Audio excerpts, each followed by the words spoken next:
Hello on the Rockers. On this week's episode, it's a Powerhouses of Performance episode with performing artist and choreographer to the stars. Bobby Newberry is here with guest co-host, singer-songwriter Onicks, with me, your favorite host with the sassy most. Raise a glass and let the drinks begin. It's On the Rocks.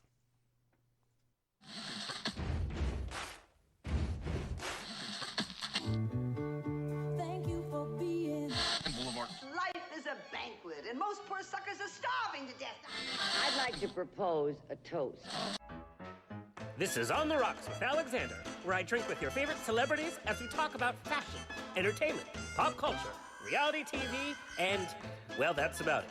So pop a cork, lean back, and raise a glass to On the Rocks. Fasten your seatbelts. It's going to be a bumpy night. Ooh, listen to that applause. Buttons and bows and pantyhose. On the Rocks podcast, a place where we're too glam to give a damn. Okay, Glee's Lea Michele is taking over as Fanny Bryce in Broadway's Funny Girl. Beanie, after terrible reviews from critics, audiences, her mom, she's leaving the show early. So reactions are mixed about Lea Michele, whether you're a fan or not. She's got the voice, we all know, but apparently is a nightmare to work with. So she's either going to do two things. She's going to come in and be fake and be like, I brought donuts to rehearsal. Or she's going to be like, don't talk to me.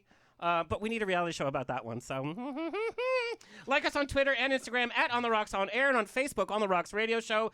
Send me an email. Book me for a wedding, funeral, quinceañera, pride, bris. I don't care. I will show up. Info at ontherocksradioshow.com. The show is presented by Straw Hut Media. You can watch and or listen to our almost 300 episodes for free at ontherocksradioshow.com. You can watch us on Apple TV, Roku, Amazon Fire TV on the Outlet.tv app, Facebook Watch, if you're still on Facebook.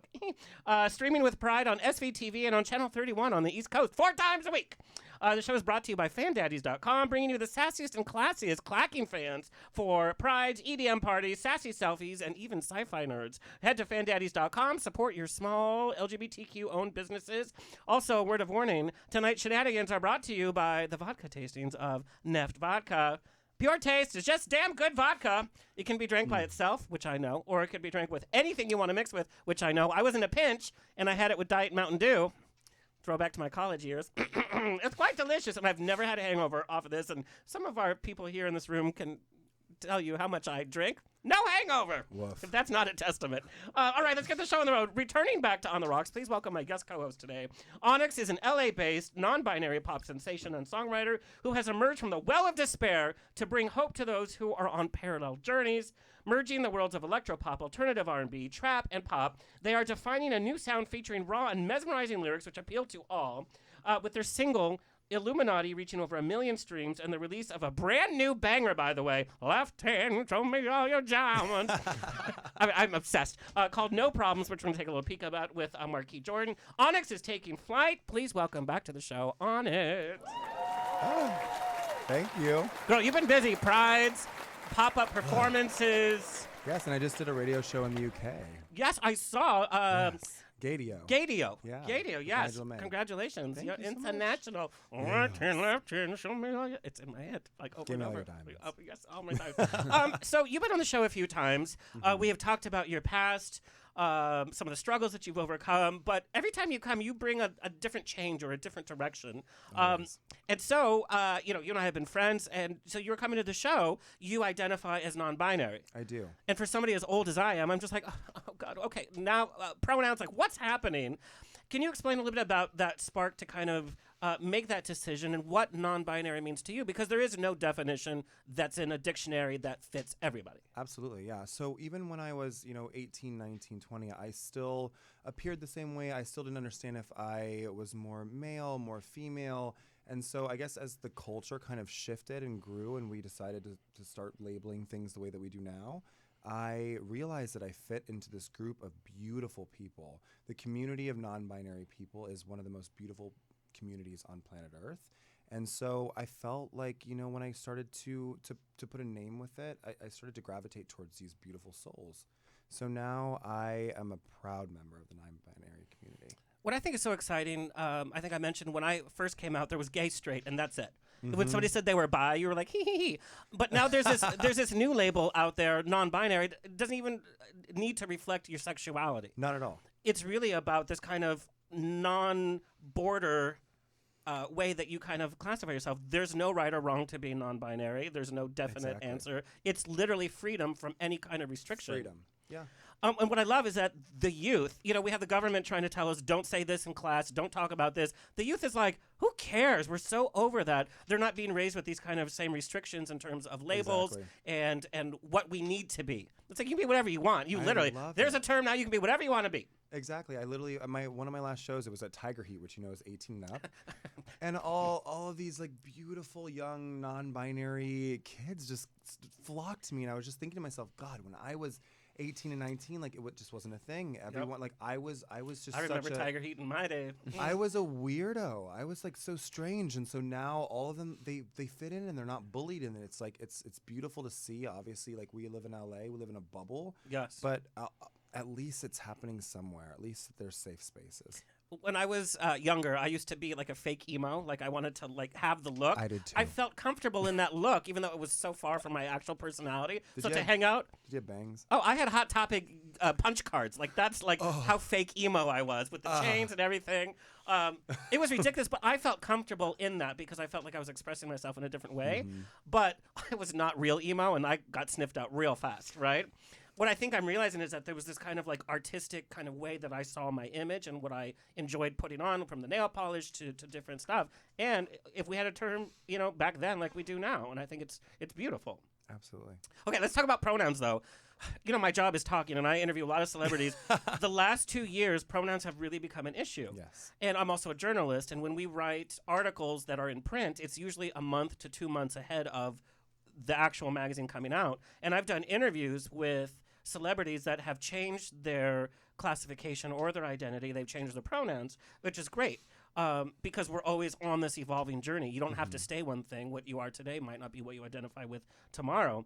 But it's funny because these pronouns come out and they're wrong, but at the time they were right.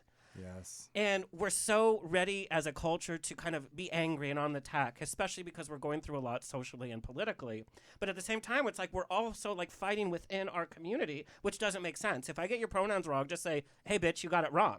I always see it as like treat it as a learning lesson because honestly, I'm new to it. I came out earlier this year. And so like it's new to me. And I don't expect everyone in my life to just instantly understand and start referring to me in different ways, which like luckily I am surrounded by some really thoughtful and caring people, so I don't really have a lot of issues with it, but I don't also expect the entire world to get everything right the first time. But if I do hear it, I go, hey honey, by the way, it's they them, it is what it is, and it might take a few times. It might take a few times, and I'm okay with that personally. I understand, but I also understand people that live in less forgiving areas that it's not okay to a lot of people. So I think that you just have to be respectful of who you're referring to. I love that. So let's talk a little bit, because I've always known you to be expressive with your fashion, but it's been very presentational. I want to know, has it affected your relationship with your friends or let's say your significant other? Because people assume, this is the assumption from my generation, is when you say you're non-binary, it means, now I'm super femme. And that's like, well, that's not what it's about, but that's the assumption. No, actually, I think that, I can only speak for myself. And so I think that, especially in my relationship, I feel as though him accepting me in those ways was just like the most beautiful, touching, and connective thing that I've ever could have experienced. But the thing is that like it's not all about being hyper. Oh, one day I just want to be hyper femme, so I'm they them. That's not how it works. There are moments where I'm extremely masculine. There's moments where I'm extremely feminine, and there's moments in between. Yeah. And that's just who I am, and that's just what I embody. And so like if you're going to be in a relationship, obviously it's going to be important, but I don't think it should be something that is seen as a negative. Like, I was with this man, and then all of a sudden they want to be somewhere in the middle. They want to be feminine, and so they're a bottom, and like it's all these stupid things in the community that suck. But I have heard that it does have affected, or has affected some relationships though, because there are stigmas out there, there are assumptions out there. It's like, no, you just have to talk it through. Exactly. And I think that, like, obviously in my case, like Onicks, my personality was massive to begin with. Yeah. So it's just like, I've always just been myself.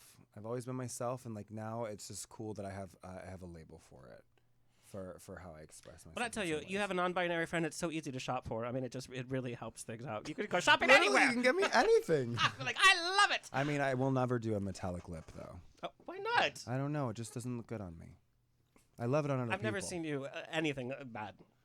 Anyway, you have a bop. I don't know if we can call it a bop because it's a little intense, but you have you have a new banger, No Problems. Can you kind of talk us what is No Problems? Yeah, so No Problems I did with basically my sis. Her name is Marquis Jordan, and we decided that we wanted to make a song that represented our struggle within the music community and the music industry. And that is, being queer, artists of color. We are told no every day about 1,000 times. And so what do we want to do? We wanted to make a song in which we took it back.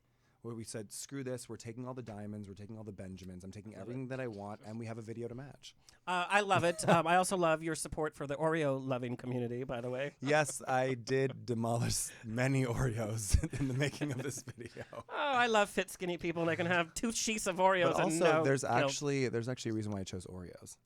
I read this on your social media. It's Yes? because Share. I actually, I'm part black and part white, and so it's always been something in my head that I've always considered myself an Oreo. And I love that. And I love all parts of an Oreo, by the way. Okay, so let's take a little peek at your latest with Marquis, No Problems.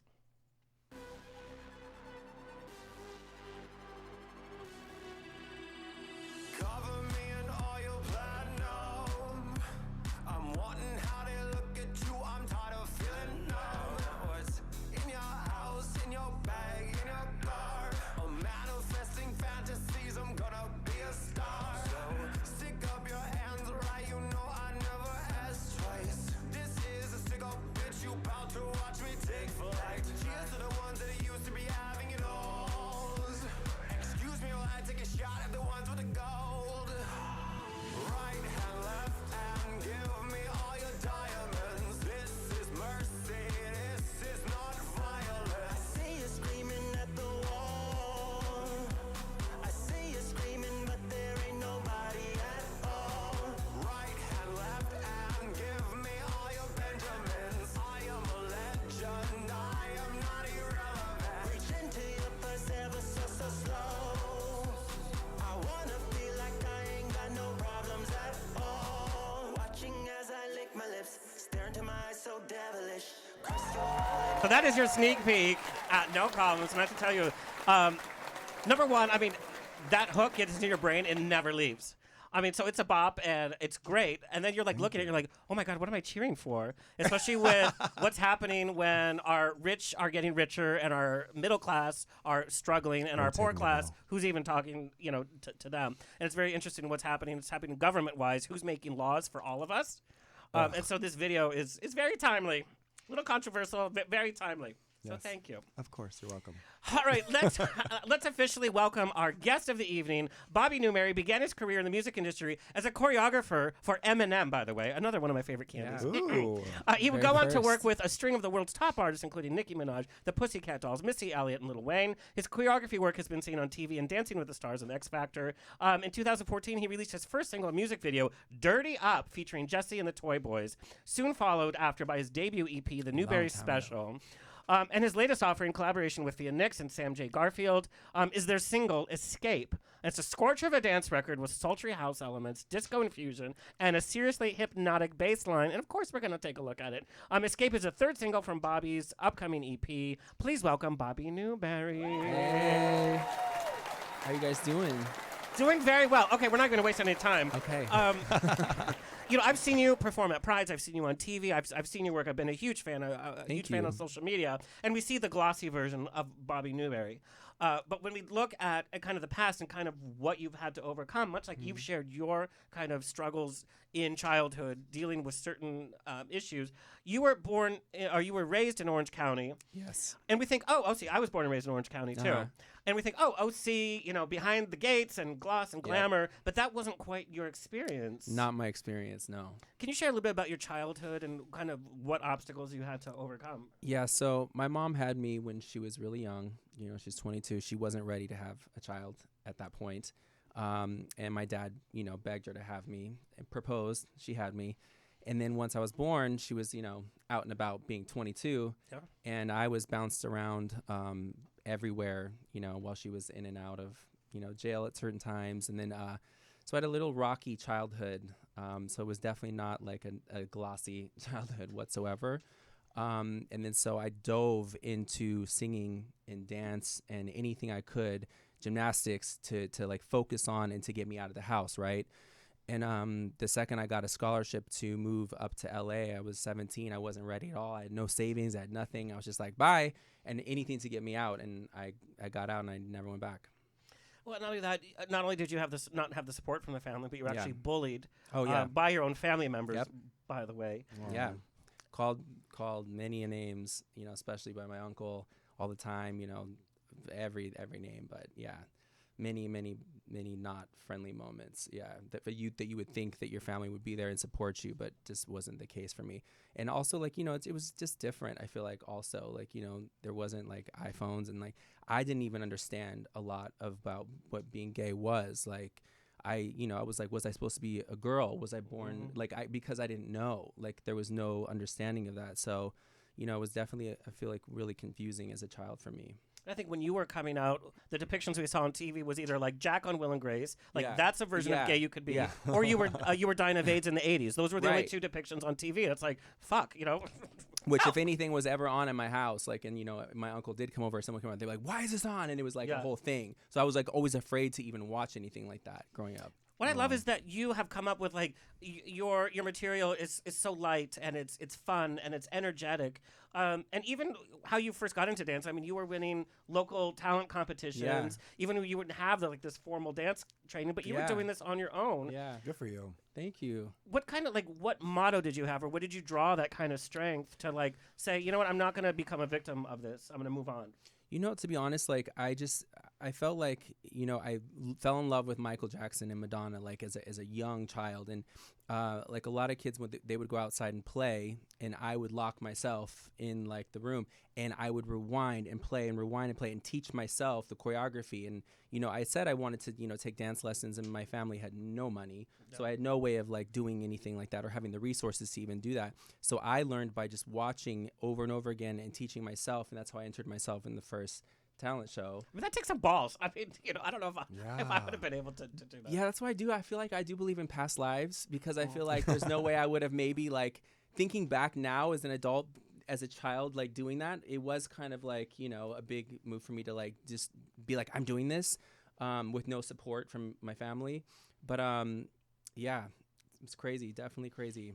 So I want to talk about that move to LA, and maybe you can share a little bit too about first coming to LA. Oh, you were kind talking about Tiger Heat. Sorry to interrupt you, but that took me back. I would sneak up when I was not 18 and use a fake ID and go. They didn't even look. No, well, no, yeah. Like, here's my library card. You're in. The demographics there's a gap. Yep, there's a big gap. Big gap. Yeah. Now for I'm on the sure. other side of the demographic. I'm like, oh, do you know who Judy Garland is? Damn.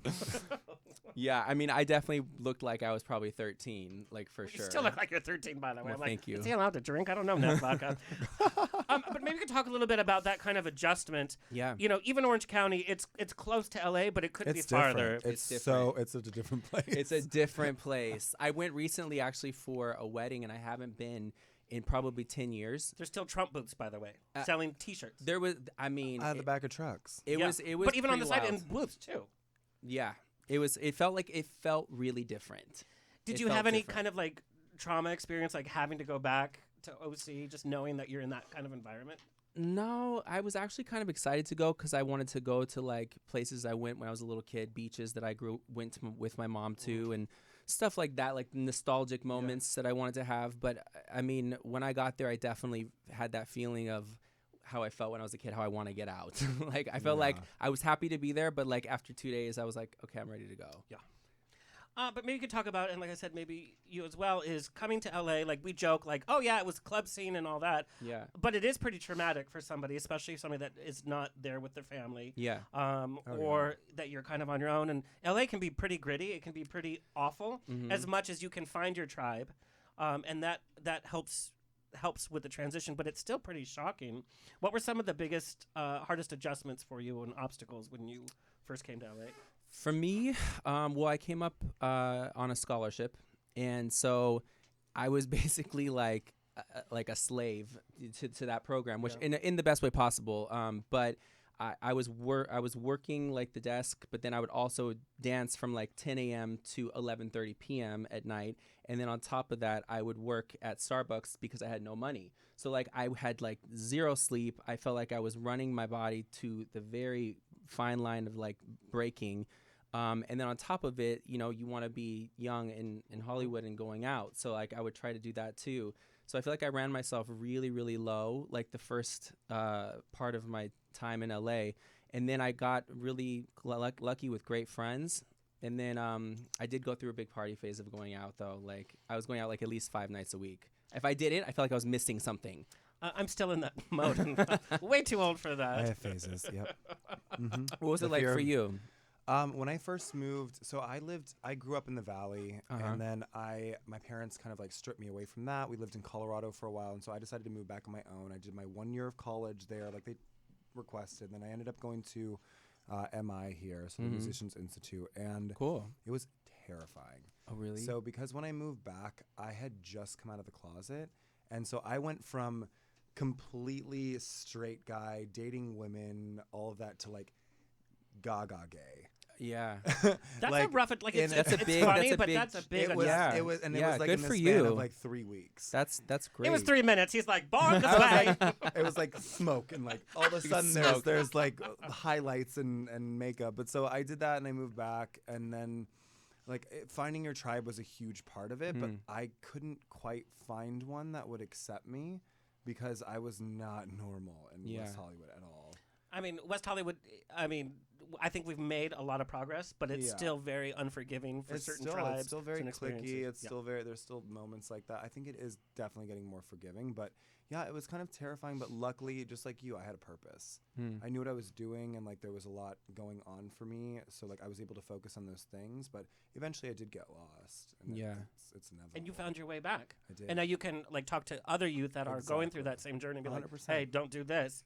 Yes. And Bobby, I want to talk about, you kind of self-taught from dance, from like learning and repeating. It must have also been an adjustment for you to go to like formal dance training, because formal dance training is no joke. Oh yeah, no, it's definitely a big difference. I mean, when I was younger, after I did the talent show, that's when I was able to actually. They were like, yeah, he's actually talented. He should be in formal training.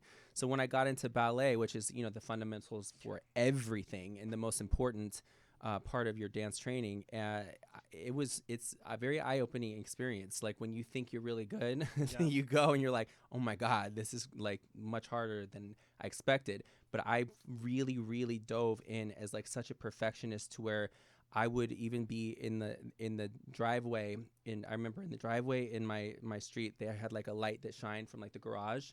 And I would see my shadow on the wall, and I didn't have a mirror like big enough to dance in front of. And so I would work on like my technique in front of that, and like I would be jumping and doing jumps in second in the middle of like the driveway at night, and being so upset with myself that I wasn't perfect that I would start crying.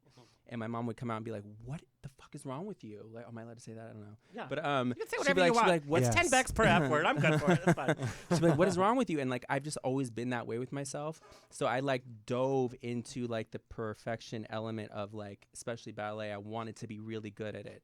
So I feel like, thank God, like you said, like the purpose thing, like, because if I didn't have something that I could dive into, I think I could have had a very different life. And I love that you said, though, you describing that scene of, at night and the light shining, it's like a Netflix show to me. It's like, this is a show about your life. Yeah. I can Euphoria. visually see that. Yeah. And it's like, you wanted it so bad that Obsessed with that show. you were willing Same. to overcome the obstacles, but you're also not afraid to be dancing in front of your house in the middle of the night. So many people come to LA to be famous, and they're not willing to do the hard work. If you have to sing to vocally warm up in your car, then you do that. If you have to sing in the park, then you do that. If you have to dance in the park because you have nowhere else to rehearse, then that's what you do. That's what I did too for years. Yeah. Crazy. I love that. I had knee pads and tennis shoes and dancing on concrete. Like, what? It's like crazy to think about. Well, I had knee pads too, but it wasn't for dancing. In the park. It was not. Knee It was pads not in the for park. dancing. You had to get in Tiger Heat somehow. What was your first professional choreography gig? It was Eminem. It was the Eminem. Okay, so we have some questions about that. Yeah. I told some people that I was going to be interviewing you today, and that was the first question. especially you having been kind of bullied for your sexuality by your own, in your own safe space. Yep. We know that Eminem has his history with homophobia, his lyrics, some of the interviews that he's given, the actions he's taken. I find it very interesting that that's kind of your first big choreography gig. Can you talk about how you got into that gig and what was your experience coming to the table with this kind of heaviness? Do you know what's really crazy is that I feel like, you know how sometimes you have these moments that are full circle? And for me, I grew up, you know, learning Michael Jackson and Madonna choreography, right? That's something that first, like, it intrigued me that I was like, this is what I want to do. I want to be an artist like this. And I get called in for this, you know, opportunity to work with Eminem. And I'm like, well, what would I be doing? Like, I was still really young. I didn't have big choreography credentials under my belt at that point. And they were like, he wants someone that can teach him Madonna and Michael Jackson choreography. And I was like, what? Like, it was like the craziest thing. And so I was like, okay, well, what exactly? And it was literally when he dresses up like Madonna, I taught him the Vogue choreography that I taught myself from watching her on TV as a child. And then he dresses up like Michael Jackson. He couldn't learn how to moonwalk in time, so I actually was his body double in the video. Oh my God. Oh my as well. gosh, that's crazy. That's a behind the scenes tea. Yeah, a little behind the scenes tea. But it was very crazy. I couldn't believe that, honestly, that I was doing that and that's what happened. Nicest guy ever, like so nice, such a sweetheart. Never was like, I never felt uncomfortable at all. Never, not once. You know, and he's since talked about his journey where, you know, I mean, he sang with Elton John, for God's sake. Yeah. And I believe it wasn't just for PR, even though at that time he needed that for PR. But I think he, like some other people, have come around because of expanded language and experience. But there must have been that kind of, I've been around celebrities who are known to be so hyper masculine that it started to, like, where I would stutter and shake because I would start to question how feminine am I acting. I would get back into my head. I would be reverted back to high school days. Yeah. And it was so weird. You know, it's interesting. I mean, we weren't like close or like hanging out by any way form, like on set, like how I have been with other artists that I've worked with. It wasn't like a friendly, like we're hanging out, but he was never disrespectful. But also, like he needed you clearly. Yeah, for that moment, for 100%, yes. Yeah. Now, what made you kind of go down the choreographer route rather than I'm going to be a performer, I'm going to be a backup dancer, and this is what my career is going to be? You know, it just kind of happened for me first that way, which is weird because I started singing first. Yeah. Like, as a kid, I would sing first. Like, everyone would sit down as a kid, like, and some of the first things I would sing, like, growing up were, like, you know, my voice was crazy high when I was a kid. I would sing Little Mermaid, and I would sing, like, Whitney Houston and stuff like that. Obviously, they're like, he's gay. But, like, just singing Little Mermaid, like, in front of my family. But I definitely always sang first. And then so I think I dove myself into, I wanted to learn if I was going to sing and dance, I wanted to know what I was doing and train really hard. And then that's when I got the scholarship for dance. And then from there, I kind of, choreography fell into my lap, kind of. I like started making up stuff that I wanted to do, how I wanted to move. And it was like what I wanted to dance like. And I kind of created my own style. And I was one of the first people, you know, that created the jazz funk style. Yeah. And it just kind of happened by me playing music and like standing in front of the mirror and dancing for like hours. Again, like I did when I was a child, but like in my early 20s. And I then was like, you know what, I want to be an artist. I've always wanted to be an artist. And then people were like, but you're so successful at this. They didn't want me to do that. It was like, why would you do that? Why would you even want to do that now? Like, people aren't going to take you serious. So it was a really actually big challenge to push it back into that world. And let's talk about this decision, you know, choreographing for the names that I mentioned, huge names. And then you're like, okay, let's take a step back. What is my journey? Yeah. And so now you are a performer on your own. Now you're focusing on your singing. Now you're focusing on your own work. That must have been a difficult decision. I mean, leaving even like, you know, the money honey, like, yeah, I could go on another tour with so-and-so, but I'm going to focus on myself. What was that kind of moment? You're like, now's the time. I just felt like, I would regret it forever if I didn't. Exactly. And I kind of felt like this is what I'm meant to do. Yes. And I felt like I had to do it. Like I felt like singing, and you know, I write all my own music. I've literally written for other artists, but every song I've ever done, I've written or co-written. And I just have I feel like in that creative umbrella of creating choreography and movement, I also write and I also co-produce my music. And so I feel like there's this whole thing that I was like, I have to do this. I can't like let my life go by and not do it. Good for you. Well, and that's a tough Thank you. decision. Yeah, It's I like, appreciate that. Thank you. I love that both of you have collaborated on so many of your projects. By the way, your video, amazing. oh, Thank Oh my, you look so good. You look so amazing. So Thank good. you. I appreciate that. Thank Of course. It's like goddamn hook in my head. And So she'll be good. there forever. Ever. I'll be like ready to die. Like Literally, they'll be like, left hand, right hand. I think it takes a very confident artist, confident in your passion, confident in your skill, to be able to collaborate. The way that both of you have so freely shared the spotlight with your collaborators and also been like, hey, it's our project. Yeah. I have a very big ego. I've gone through so many co-hosts. This is why I have guest co-hosts each time. Because it's like my ego's a bit, it's like, Yeah. I'm not quite there yet where I'm just like so free. And that's what I love about both of you is that you are able to collaborate. What are some of the most important factors to remember as an artist for somebody's, like, say, first collaboration? What did you learn early on by having somebody else kind of in the kitchen? Well, actually, it's funny you say that because a lot of people that from my experiences are extremely shady. Like I've witnessed this happen to other people. People don't like to share credit sometimes, which is just so fucking crazy to me because, like, why not?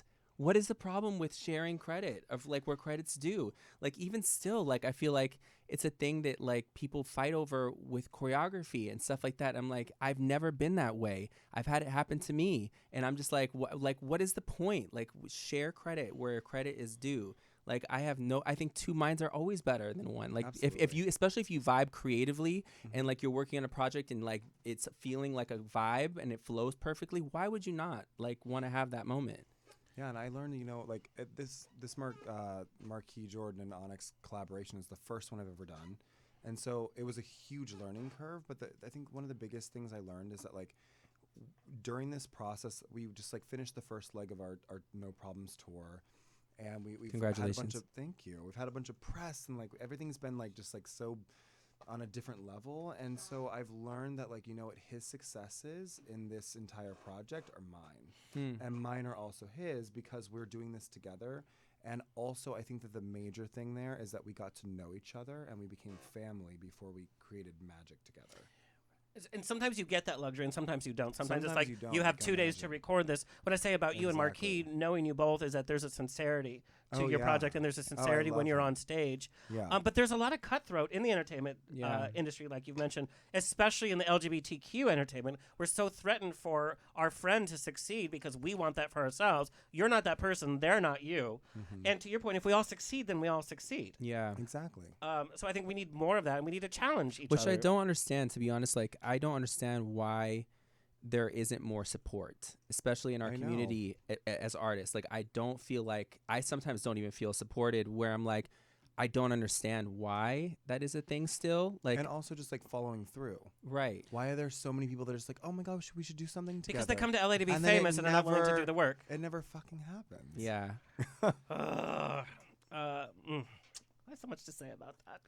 But we Yeah. should be challenging each other to do better. I agree. Do We're seen better. in the drag race world. Remember To when doing better. to doing better. But everybody was so excited for Drag Race, and then when it finally got, on VH1 from Logo, everybody was so excited. Now the queens are tearing each other apart on Twitter. Yeah. They're getting in these So- ridiculous fights. It's like, hey, shouldn't we just be happy that everybody's watching Drag Race at this point? And there are Isn't that the goal? there are now drag legends outside of RuPaul. Like, Yes. let's celebrate that for a moment. Yes. Well, yeah, that's a whole other issue. Anyway. Anywho. So I want you to spill some tea, though. Like I said, Okay. you've been associated with some big names: Nicki Minaj, Missy Elliot, Lil Wayne, Pussycat Dolls. Did you ever get starstruck where you kind of had to take a moment and be like, "Oh my God, I'm working with so and so"? Yeah. I feel like, I mean, definitely Nicki. Depending on who you're talking to, she's like one of the queens of rap, right? Like she's an icon. She's a huge moment. So for me, like, that definitely was, I was very stressed out. The night before I was working with her, I was so stressed. I was calling a friend of mine that had worked with her, and I was like, what do I need to do? What if she, like, how is she going to be? And he was like, you need to just know what the fuck you're talking about, because if you don't, she will be like, what the fuck? Why don't you know what you're talking about? And these big names can read you in 10 seconds. They're Right. like, yep or no. Yep. And I think that's so, I don't mean to use the word cute, but it's cute that you're sharing this because this is the reality of what's happening to all of us. You know, she was probably nervous having to work with a choreographer because maybe she's not the best dancer. I don't think she was nervous.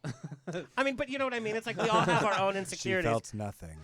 Maybe she was insecure that day because she didn't feel good about her body that day or something. Oh, but she it's was snatched. She looked hot. Damn. if I had that much money, I'd look snatched too. Okay. I was very impressed. I was very impressed with her, to be honest. Like, I feel like she is very impressive. Like, how she's serious. She takes what she's doing. She takes it very serious. Who's one of the bigger names that you've learned the most from? I learned a lot from Nicole Scherzinger. I think that she is just one of the most talented people I've ever worked with in my life. Watching her rehearse and her work ethic, and I would stay with her until, you know, like everyone would be gone. I would still be working with her on what she was doing because she thought she wanted to, you know, master it and be better at something. And just watching her sing and just always being pitch perfect, like it's pretty crazy. Like being on pitch all the time, and your timing when you're singing live is, a lot of people are not always on pitch, and she is pretty perfect. Because she comes from that kind of training, like the musical theater world, where you're doing 8 shows a week, and you got to be on every single time. Yeah. So who has been one of your favorite celebrity? Not like who I learned the most, but like who's been a favorite? Like that was fun. I don't know. I mean, I think that one of the funnest times of my life was when I worked with Pussycat Dolls, for a lot of reasons. My best friend was Ashley Roberts at the time, who was in the group. And then also my first big collaboration that people took me serious as an artist was working with Melody Thornton. And, you know, she was, you know, one of the biggest voices, you know, in the group. And when she agreed to, you know, do a collab with me, it was a huge deal for me, like as just being a choreographer. And then this was my first song that I was coming out as an artist, and she, you know, featured on it, which was huge. So I feel like that whole chapter of my life, that time period of like 2 years, was just so incredible, because I don't think the music industry will have moments like that where they were pouring money and they had a budget like that for artists. It was really cool to be part of something that was like, there was no budget for the most part. It's pretty crazy. I love to hear stories like that. Okay, now spill the tea. Who's been a celebrity you're like, oh God. Oh, I don't want to answer that one. There are certain He didn't like that answer. There are certain celebrities that are known to put on a powerhouse show, but they can't sing, like you said, or they can't move, and so a choreographer has to dumb down the choreography for them and kind of make that work. What was that defining moment for you in your career? You're like, okay, I've made it. I can breathe a little bit. Like, I am an industry professional now. I'm still waiting for that moment. It was the day that you met Onicks, actually. It was the day that I met Onicks. Yeah. I feel like, I don't know. I feel like for me, like I said, like how I was, like I go back to that reference of being in the driveway in the middle of the night, right? Working on that. I don't ever feel like I've ever been like content and been like, I'm so happy. I'm killing it. I look great. I'm doing this. And that's a good thing and a bad thing for me, for sure. It's something that I struggle with mentally. For sure. I think most artists feel that. There's like, okay, what's next? What's next? So let me word it a different way, and I want you to answer this as well. What has been a moment where you can look back and be like, that was a great moment. I'm proud of myself for this?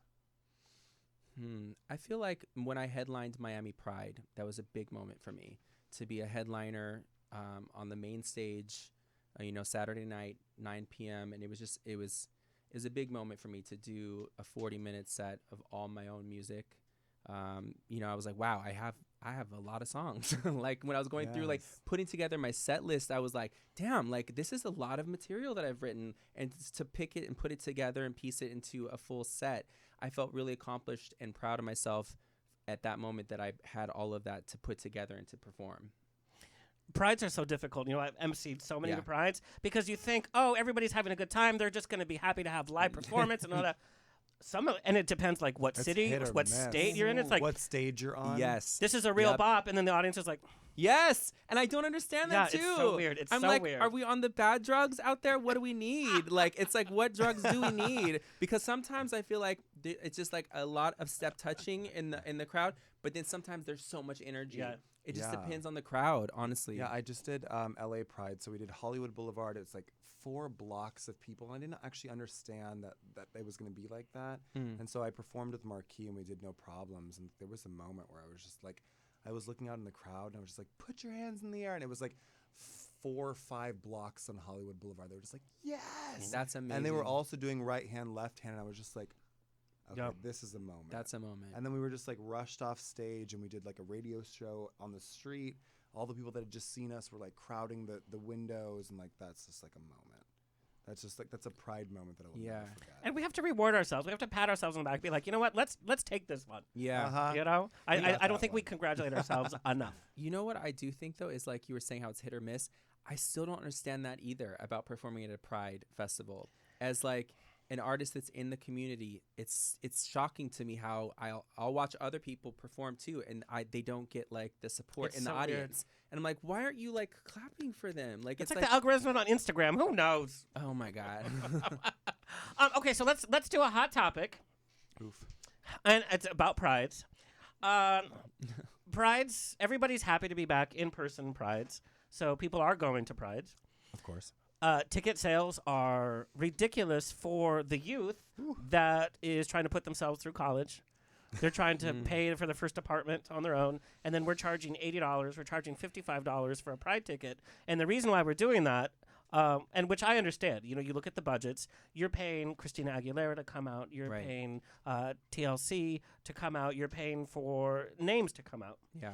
We're giving this money to cis straight performers because they're headliners to perform at our Pride, and then we're gouging the community that Pride is for. That's the way I'm describing it. Or you can say Pride is such a big deal to the community that they've booked these huge headliners for you. Unfortunately, the cost has to trickle down somewhere. Yeah. So, hot topic. Should we continue doing that and really having these headliners that, yes, they're gay icons, but they're not necessarily from the community? Should Prides be free? And, you know, we all get paid for our Pride appearances. Let's just be honest. This is the nature of the beast, though. It's like, you know, obviously we want everything gay community, LGBTQ community to be recognized in the mainstream in a major way. So it's like we can make it internal all we want, but we're gonna have to accept other communities as well. Right. And the nature of that is having to pay astronomical amounts for people like Christina Aguilera and Cardi B and all of these people to come into our spaces, because ultimately that's what we're screaming for. We're screaming to be recognized as any other group of people. And so just like, you know, Coachella is it's extremely expensive. Yeah. And so is Burning Man and all of Yeah. these. All When of I see these some of my friends festivals. going to Coachella, I'm like, girl, I know your credit score. Yes, we doing understand. that. Yeah, Not your we know you're on credit the. score. We know you're on the. Oh, I payment know plan. everything. I know everything. I'm FBI when it comes to that. But I think that the thing is that, like, you know, yes, the prices suck right now, but also even though we're paying the Christina Aguileras and all these people these large amounts, we are also starting to pay queer people more and more and more to be a part of these festivals.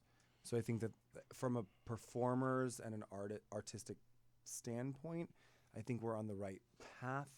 Does it suck that you have to pay $80 sometimes to get into West Hollywood Pride? Of course. Yeah. But it's a double-edged sword. I also feel like, though, you know, it was about, 2 years, right, roughly, since there was, like, in-person prides. I feel like they lost a lot of their support and, like, their sponsors, is from what I've heard from a lot of people. I know from a business Oh, yeah. standpoint, Yeah. corporations didn't have any marketing money because they Right. were losing money. And they're like, some people are going to be still afraid to come out. So I Yeah. do know every Pride suffered from that. Yeah. Was sponsorship money was poop. So I feel like that's a big thing, too, that they're trying to, like, Recuperate. recoup, Yeah. build back. You know, we're trying to keep it moving forward. And I feel like, you know, that's part of the struggle as well, I think, with what they're doing with, you know, charging more. But I do think it is an important thing that they have, like, these artists like Christina Aguilera, who has always been a big advocate for the community as well. And brought in other queer artists. Yeah, Brought in exactly. Kim Petras Yeah. and brought in all Yeah. these people that really, it's not like it was just like the Christina Aguilera show. Every color palette that she performed in Yeah. was rainbow colored. It was like, Yeah. it was really beautiful. And then also, you know, like these people, it may have been more expensive this year, but they showed up. Everyone showed up. 100%. And everyone loved it. Like, everyone loved it, and I think that was the most beautiful part about it. And to your point, we know like LA Pride. I was the MC for the second stage. So it was not Christina, but these artists were able to say, "Hey, I I was in LA Pride when Christina was headlining, and it kind of gives that kind of heft to it. So I can see both ways. I performed West Hollywood Pride. So I did it. There was that battle between West Hollywood and LA Pride. Yes. We're just getting crazy. And yes, I It's was like, turf wow, wars. there's two. I didn't even know that was happening at first. But I think that's great that there is two. But so I was actually such a huge, like, I could have performed Saturday or Friday.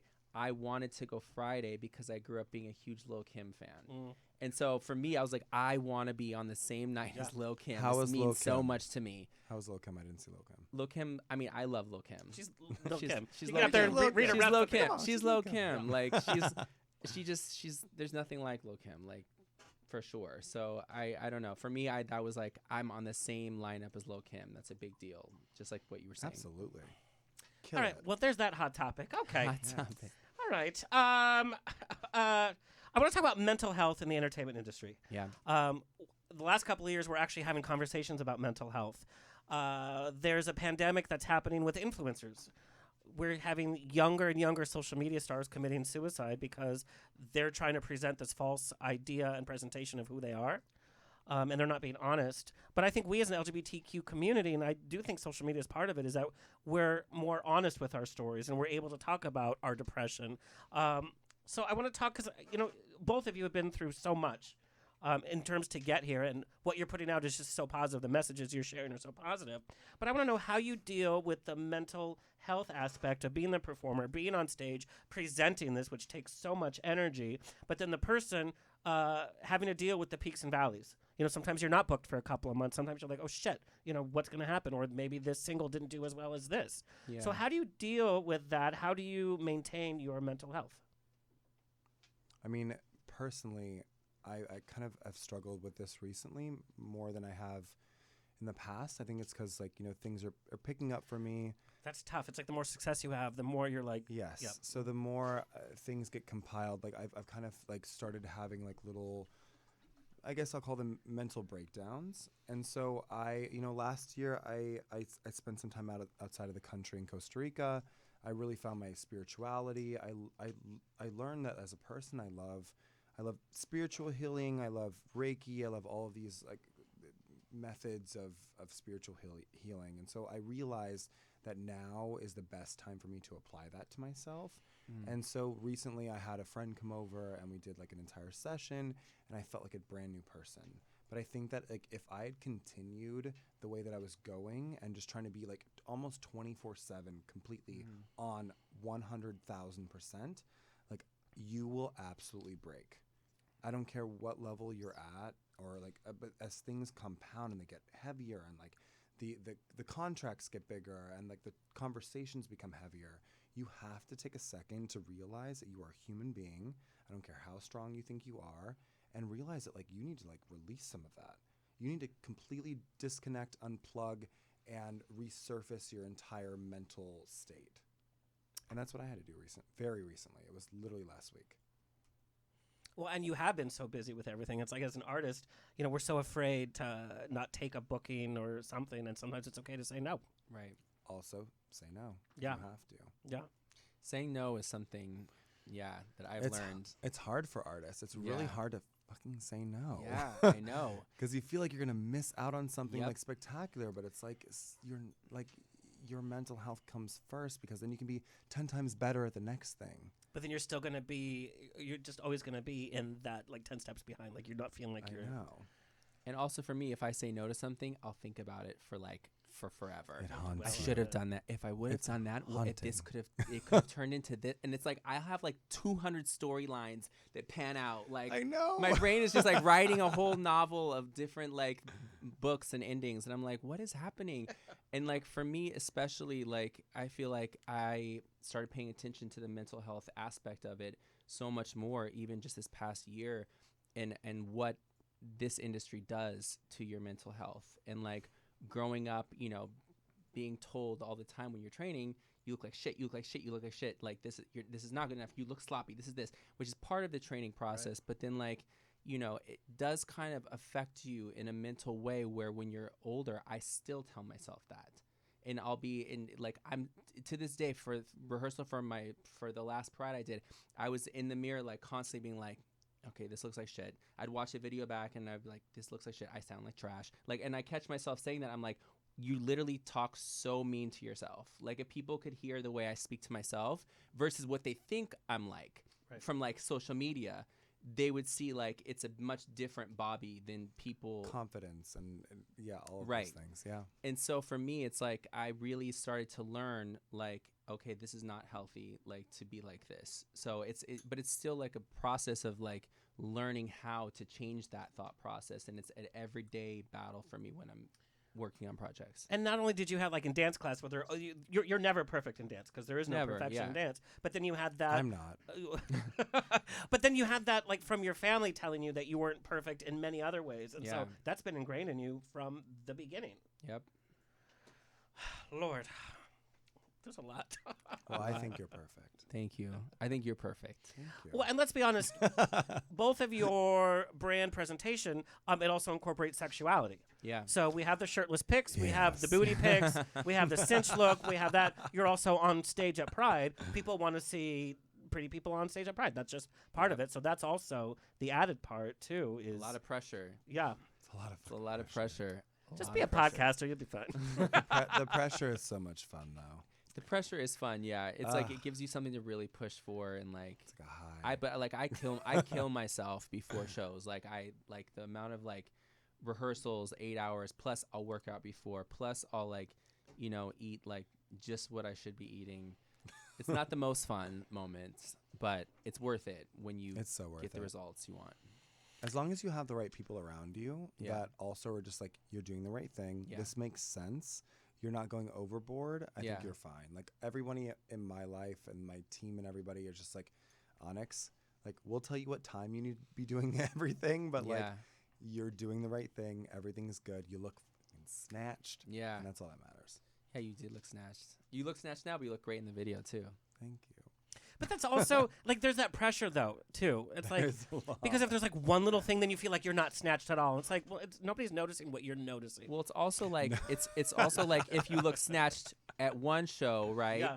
And then they set the expect bar. you to Yep. be that snatched. It And has if you're to not, compound, it has to get better or and better, and better. yeah. You don't want to actually not be as snatched from the one No. before. Then it's like, oh wow, it's so like especially if you see a video like of yourself, you're like, oh. So like I feel like it's always extra pressure to like be better, like in every way, shape, and form. All right, so let's Shape and talk form. shape and form. I see what you did there. Mhm. All right, let's talk Okay. escape. Escape. Talk about the inspiration for the song. What is the message with the song? Yeah. So Escape happened because I was working with Sam J. Garfield, and we'd been on a collaboration journey working on multiple songs, and he was like, you should work with my friend Phoenix. I feel like you guys would vibe really well. And so I was like, okay, cool. So we like kind of had a writing session, and we were just kind of like dancing, and I was like listening to like a little bit of what he was doing, and then we started like telling him like I was like I wanted to sound like this, and we were changing that the way it was sounding. And then I just kept saying, I just want to escape over and over in my mind. I was like, my mind and lose time. That's all I kept saying to myself.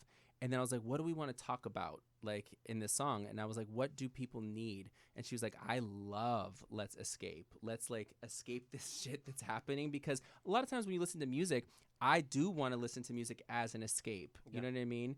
And like I live for I'm gonna go out and like have 4 or 5 drinks and dance to music and not think about what's going on and have fun. So any type of music to facilitate that journey for anybody, that was 4 the or goal. 5? Yeah, 4, 5, 6, 7, 4, 8, 5, yeah, 4, or 5, 12. 160. wherever you cap out at. Straight from the bottle. All right. Just put a straw in it. All right, so let's take a look at Bob Newberry's Escape.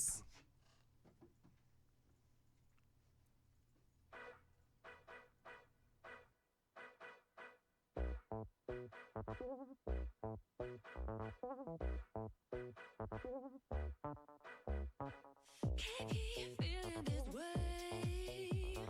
Going through the motions, living day to day. I need to go out and play. Feel that electricity glitter in my veins. Breathe, release, free. Me, breathe,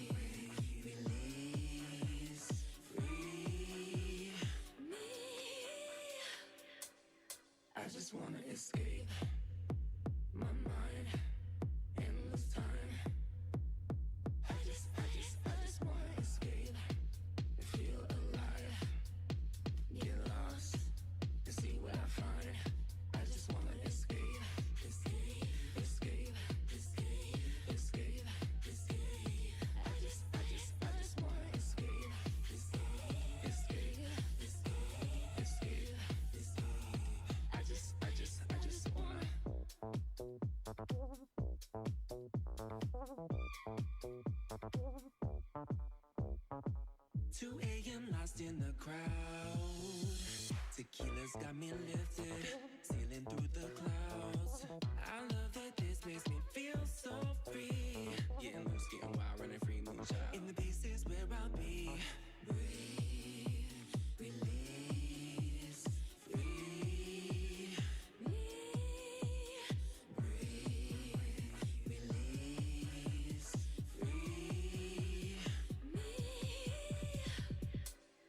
I just wanna escape my mind, endless time. I just wanna escape and feel alive. Get lost and see what I find. I just wanna escape, escape, escape, escape, escape, escape. I just wanna escape, escape, escape, escape, escape, escape. I just wanna.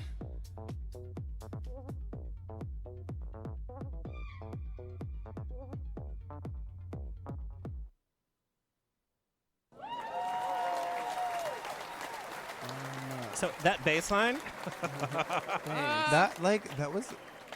That was a moment. Thank you. Yes, that was wow. Like I mean, You know, it's- for one, your dance skills, but also like this like moody bar after 5 a.m. That's exactly what it was supposed to be.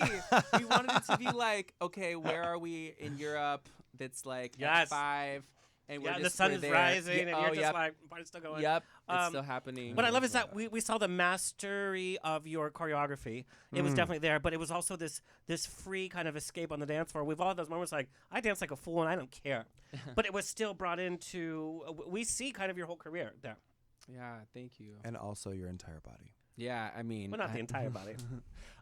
You know what's really Bravo. funny though is like a little backstory on that as watching it. So right before I shot this, I actually had to push it twice because I was walking down a flight of stairs and I slipped on wet stairs Oh, and I God. grabbed Oh, my the God. railing and partially dislocated my shoulder. Oh god. And it was my right shoulder. And so if you watch the video back to like the very first big part of choreography, I do everything on the left Yeah. arm because I had to modify everything. And so like when I was doing it, it was very difficult for me because I'm not left-handed. Yeah. So like it was like everything is left-handed for the most part of it. And it was very difficult to like rehearse and to change everything and do it that way without making it look like, you know what I mean? So it was definitely a very intense rehearsal process. And it's still one of the hardest pieces of choreography I think I've done in my entire career. It's really hard. Good for you. Sexy. That is a Sexy fucking ass. accomplishment. Yeah, good for you. All right. So, sorry, boys and girls. Bobby Uh-oh. is taken. I want to talk about how you maintain a healthy relationship while being not only in the public eye, but having kind of some of the exhaustion from rehearsals, from performance, from being on stage. And then when you're off, it's like, even if I love you with top of my heart, I don't want to talk. I don't want to do anything.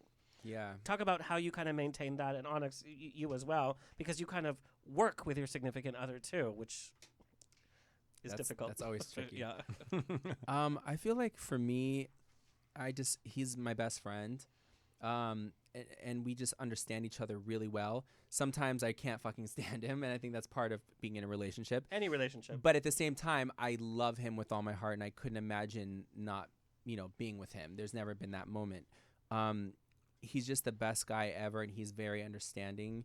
And I think that the best thing I've learned through our relationship is honesty and communication, right?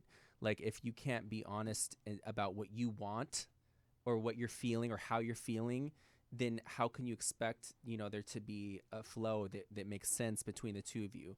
So I feel like, in the past, 2 years especially, we got really great with honesty and like voicing how we feel. And that made a big difference in our relationship. COVID was a big testing ground for a lot of relationships. I mean, especially people in the entertainment industry, because it just like took away. Yeah. Like everything that I loved was taken away in a second. Performing, but also like going to go take like a workout class or anything that I liked as an outlet was like on your gone. own time. Yeah, so I feel like I had no release of anything. So definitely yes, crazy time. Yeah, so in my scenario, I met Derek when I was performing, And so he saw me on He was stage. a fan. He was a fan. Oh, really? And he kind of stalked me online until he could like I mean, this went well, but so many of It these went stories do not go well. well. so many. Please don't do that like on a regular basis Yeah. unless you need to. But so he found his way into my life, and we were friends for like a year. It just made sense for us to be together. But like I've always had this fear of like, you know what, the dreams that I have for myself are in such a level like that it's just so massive that just like how could I burden somebody with all of that responsibility? It's like not only like do you have to live your life, but you have to be conscious of the things that I have to live in my life. Yeah. And so I think in the last like 6 months to a year, we've started to face some of those challenges in several different ways. And so luckily I'm with someone who really is just here for it. We work together. You know, he does all my branding. He does all my like logo work. He does all my like anything electronic. I'm terrible with technology. Like and luckily he just allows me to be the artist, and it's just like it's a really cool setup here. And, Yeah. and I just like I've always just felt bad that like one day, like, you know what, like this life is gonna get bigger and bigger, right? It's not getting smaller, and like how can you impose that on somebody else? Yeah. Somebody else that wants to live their own life, and somebody else that wants to do their own things. But luckily our wants and our needs mesh perfectly together. That's amazing. That's like, you know what, it's so crazy because like sometimes I'm like, damn, you really are a patient man, because I'm a oh my fucking g- psycho Like, sometimes. I'm like a absolute Any entertainment psychopath. person, we have ego, we have ups and downs. Yeah. We're tired, Neurotic, we're bitchy. psychopath, ADHD, We need Yeah. attention. Yeah, all of it, And I all need of like it. all of the attention. Like, Yeah. even the attention that you don't have from me, I need it. Yeah. But I love having these conversations. This is what's going on behind the scenes with your favorite performer. But Okay, I love him so much. and I love to him. hear that. I mean, when you find something like that, it's like that's the key part. Yep. Okay, another hot topic. Talking about non-binary representation. There's a lot of cis straight men on the red carpets at Hollywood events, Academy Awards, Emmys, also at the Grammy Awards, music awards, MTV, whatever. And they're starting to wear nail polish. They're starting to wear skirts. They're starting to dress in non-binary ways. And we know them as cis straight males. Do you feel that that's appropriating our culture, or is it non-binary? Should we even say anything, or should we be thankful that like people like Shawn Mendes and Nick Jonas and these kind of stars are kind of promoting this kind of image where there is no boundary? I'd love to speak on this. So That's why it's a hot topic. so my opinion is that the non-binary and just LGBTQ community as a whole has been so powerful that all of these other people want a piece of it. It's been so powerful up to this point that they want a piece of it, and they are implementing it into their own ways and lives. And like, I think that Is it sincere though, or is it because it's the cool thing to do? That's well, the it's question. definitely a cool thing to do. So eventually it'll fade out. But also I feel like it will develop, and it'll compound, it'll get more and more and more, which is amazing because it's already been happening in Europe for years. We are just 10,000 years in the past. In America, we Yeah. are so behind in so many different ways. So men wearing nail polish on the red carpet of the But Grammys. we had like David Bowie, we had Prince, we had like Right. even Michael Jackson was a but bit flashy. they didn't have enough influence to make other male celebrities that identified as straight do it. Well, so I have a problem with that then, because it's like, oh, it's okay to appropriate from us because we're not famous enough. Like, do you know what I mean? But we are. Well, that's and for some kid living, in a small family with a small family in Kansas, seeing a Shawn Mendes, and I keep referring to him because he's probably one of the most. He crosses many different generations, and he's Right. probably the biggest name out there that's doing it. So is that better for that kid to be like, hey, that's okay? And their family is watching the award show and they're being like, that's okay. I have mixed feelings about this because it's a trigger for me as a kid growing up as well. I feel like as a kid growing up seeing that, I feel like it would have been helpful for me to see more of that as a child. I feel like as long as it's authentically them, Mm-hmm. and they're making the choices because it's authentically what they want to do, and they love it actually, not because they Yes. think it's cool, then I don't have a problem with it. If it's because it's only because they want to be talked about or because it's pushing a boundary, that's a different situation in my mind. But like I feel like, if someone loves something, why can they not do it in my mind? I like that.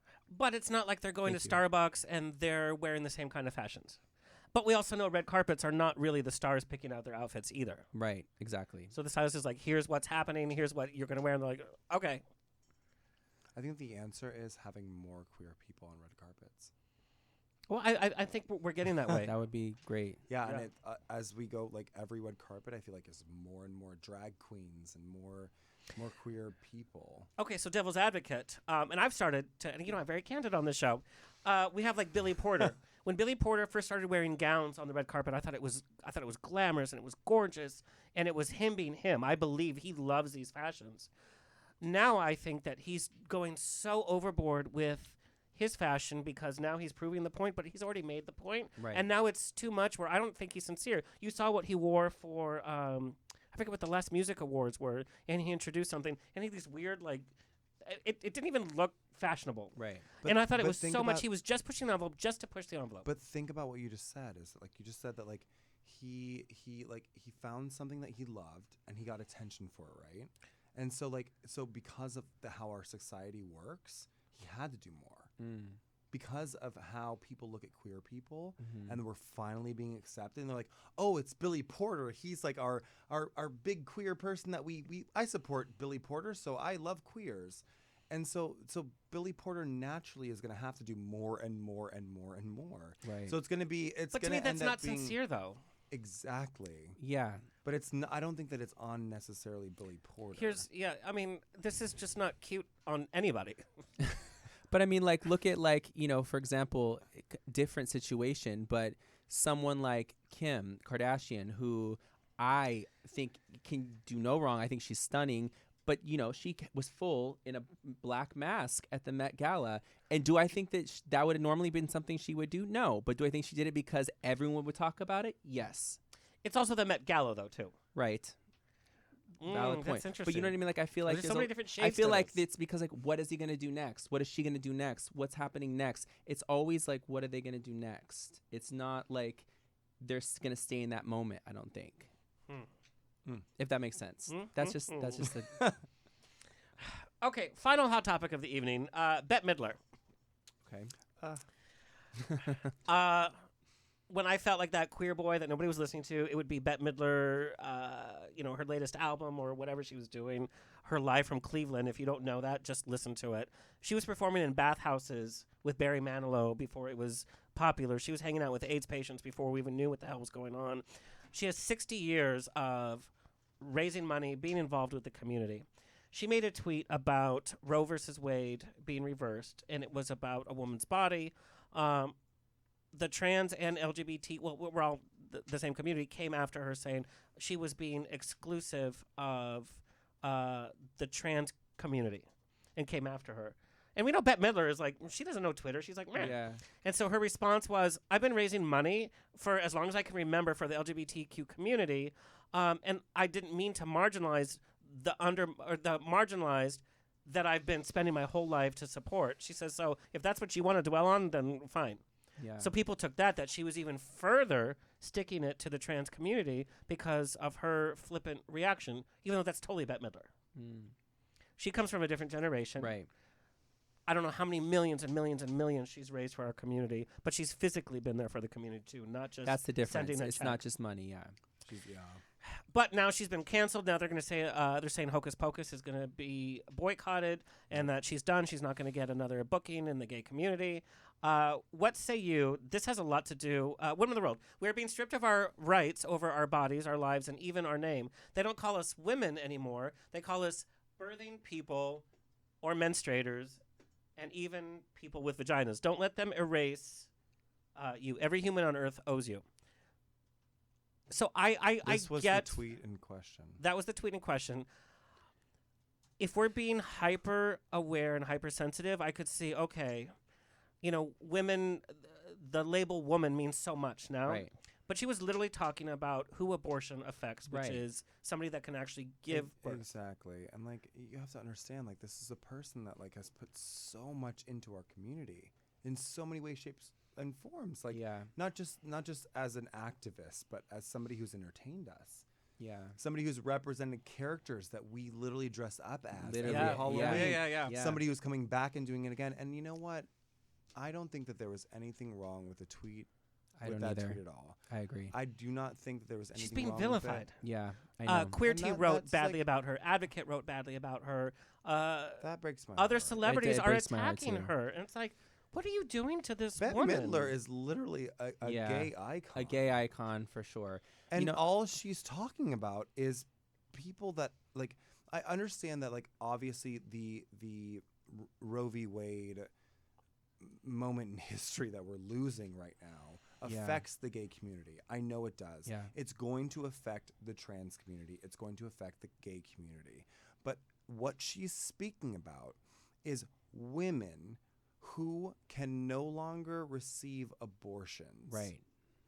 And there's That's really nothing what the tweet's wrong about. with someone speaking on that. I don't think there's anything wrong with somebody, because the thing is, like, that has to be spoken about. Yeah. Yes, everything else has to be spoken about, and it is, and I'm sure she will. But the thing is, like, the second that we start attacking her, And that's what keeps happening. I feel like like what are we constantly. gonna do? We're gonna lose another an That's ally what I'm going to because say. she So now she's going to feels be as like, you know what? though- You all can't figure out. You're on your own. I've done enough. And now we don't have her. To be honest, like I know so many people that are afraid to say anything on Twitter or because it's literally turned into a witch hunt. I feel like on every topic, if you say one thing, like I'll rethink something and delete everything I wrote That's time and so time wrong, again. though. And because I'm like, before I wouldn't think twice, I would send it out. But now it's like, I'll send it to people first that I'm friends with and say, can I say this? Yeah. Because I don't want like someone to react, in a crazy way. And we're all learning, such as the pronouns. If I tweeted a wrong pronoun, then Right. let's work through this. Work through it. Let me teach you something. Yeah. And It's when a you teaching cancel exercise. somebody, But she especially, I mean, It's she's fucking Bette Midler. it's Bette Midler. Like Think about it's the fucking things she's it's done fucking for Bette your Midler, as you heart, just like said, your literally. life and your I- ears and your. I didn't your know like how you guys were everything. going to feel because this is a hot topic. And I guarantee you, if Bette Midler was in the offices of Queer Tea or Advocate, they would not have printed what they did, trying to tear her down. Yeah. But like, let's have a conversation. That's the thing. I'm sure she's sitting at home right now, and just like, Hurt. I know exactly what I said. Yeah. I ran it by a team of people, Right. who are probably extremely diverse, Right. and they all believe that that was the right thing for Bette Midler to say. Yeah. And people don't realize that. And what they do is they start psychoanalyzing things that like really do not make sense, and they start making connections that really do not make And sense. just to be angry about just to be angry. And let's be honest, cis That's women, not- if they were not our allies, we wouldn't be as popular as And we are why right now. direct that anger at them? Direct it at the Supreme Court. Right. That's the Now, big problem. Direct right your here. anger at the Yeah. Supreme Court and start fucking voting. Yeah. I love how they're calling in like the Justice Security because they're tired of protesters in front of their house. Sorry. I mean, Tired of it. Here is the fact though. 35 states did not pass same-sex marriage laws. So if the federal law is overturned, 35 states will not have legal gay marriage. That's the fact. which is just literally fucking unbelievable to Yeah. me. Mind Like I can't even fathom that we're going backwards. Why in the hell not would this progressing? country even want to remotely move backwards? Why? Why? And what is the ultimate goal here? What is the goal? Well, and both It's of you. Handmaid's Tale. It's literally No, fucking it turning is. into Handmaid's Tale. I'm like, what the fuck is happening? And we're gonna dip. But both of I'm you. out. Both of you come from Where's Southern what's the next California. planet we can go to? Do you remember when Prop 22 first came Venus. around? Gaga said it. Remember when Prop 22 first came around, and we're all SoCal Yeah. people, and we thought, oh, California's gonna pass, it's fine, and Yeah. then we didn't. And we're It like, didn't. what Yeah. the hell? That was such a slap in the face. Anyway, on that note, what is your message to your fans, especially this Pride season? I feel like it's a complicated time, right? I feel like my message would be to live authentically yourself, be yourself. But I feel like there's just like so many things going on from like what I'm reading about monkeypox and how it's like being targeted. You all be towards careful, our by the way. Yeah, yes, be careful, but also don't let, I feel like every single thing you read like hold you back from enjoying your life. I feel like we've gotten so consumed with, myself included, I read like shit, I watch the news, and then I'm scared to actually live my life. Everything's clickbait. Exactly. Make you terrified. You're going to click Exactly. I feel like don't be afraid to still live your life because it is a really scary time in this world, but you still need to live your life. Monkeypox is spreading real fast in Yeah. LA, by the way. I can send you my own friend list. It's like, oh, what the hell? Here's the thing is the LA Department of Health hasn't really issued a good statement so that Right. we can become educated. They had the vaccine available. They ran out of the vaccine for all of Los Angeles County in a matter of 2 hours. Wow. So we're not getting the resources that we need, but we're also not getting the education to even know what monkeypox Do is you about. plan on getting the vaccine? 100%. Girl, I'm a bad boy. Oh, and it's also being the stigma. It's not like a bad gay slut Right. disease. It's not that either. Right. Not the Exactly. But that's what we're gay being slut told. disease. But I that's mean, what. if But they- that's what it's like. if that's being what it is, pushed then that's out. fine, I but- feel like that's what it looks. That's what it is, but we're not getting the resources. We're not being educated. We need to be educated. I need to be educated. Like, Yeah. We forgot tonight. Boop, boop, boop. Anyway. so the after hours that you were talking about. Are we going? I'm just kidding. Sponsored by Pfizer. No. And what's next for you on the horizon? I have another single coming out first week of August, and then I have my EP dropping in August. Is there gonna be like a big EP dropping party? I don't know yet. There I'm will be. figuring it out. Okay. Where can people find and follow you? Instagram at Bobby Newberry, and that's mainly I'm Instagram and not really even Twitter that much. Not Facebook. I No. know I should be. I don't know about Facebook. Do you do Facebook? I need to be better. I don't think you do. Instagram. Find me Yeah. on Instagram. Facebook's not cool. I mean, but even that people are just not using it, and the algorithms or whatever. Just have Instagram automatically There's post no to it and leave. algorithms on Facebook. Oh my God. So I guess It's like kind some of a grandma. safe She's like, I space haven't caught up yet. for people who are trying not to be so safe.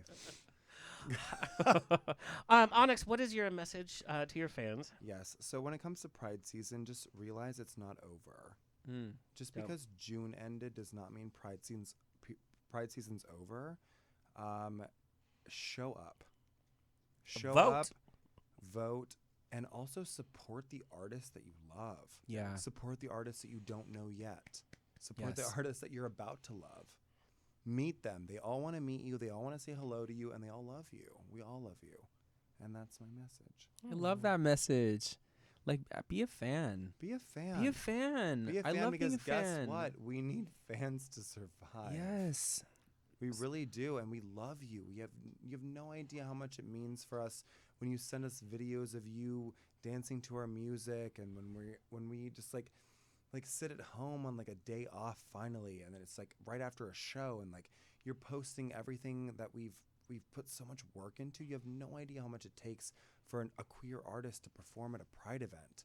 Just show up, show out, and just like put in the extra effort, and trust me, all of that will amount to us doing the same thing for you. Mm-hmm. And what is on the horizon? No Promises Part 2? Oh, yeah. We're doing a second part of the No Problems tour. This one's a lot bigger. I can't release any information yet. We love Except for we love actually, a secret. there's one date I can release, right? Yeah. So we're doing Breaking Sound on July 28th. So that's at the Virgil. We will let you know about tickets, but everything else is kind of like, shh. But it's going to be pretty amazing. Well, I'm very excited. Thank you both for sharing your story, and thank you. Sharing the behind the scenes is as important as the final product that we see, Of course. because it's a journey for everybody, no matter what job you have, no matter what your calling is. And that's it. It's always a grab bag of fun here and on the rocks. You never know what we're going to talk about. Big thank you to our fabulous guests, my fabulous guest co-host, engineer Tony Sweet, our social media clip editor Alexis Mendez, researcher Mama Rose, Jeff Dorta at Project Publicity, by the way, Ash at Ash Management. Please like, share, subscribe. Coming up, we have RuPaul's Drag Race, Bob the Drag Queen, and Monet Exchange at the same time. Ooh. We had a pre-call. I'm just scared. They're going to spill the tea about everything, by the way. We also have cast members from Lin-Manuel's Tony Award-winning show Freestyle Love Supreme, which is new. That's all coming up. Until next time, stay happy, stay healthy, stay sexy. More importantly, stay tipsy. Stay tuned. On the rocks.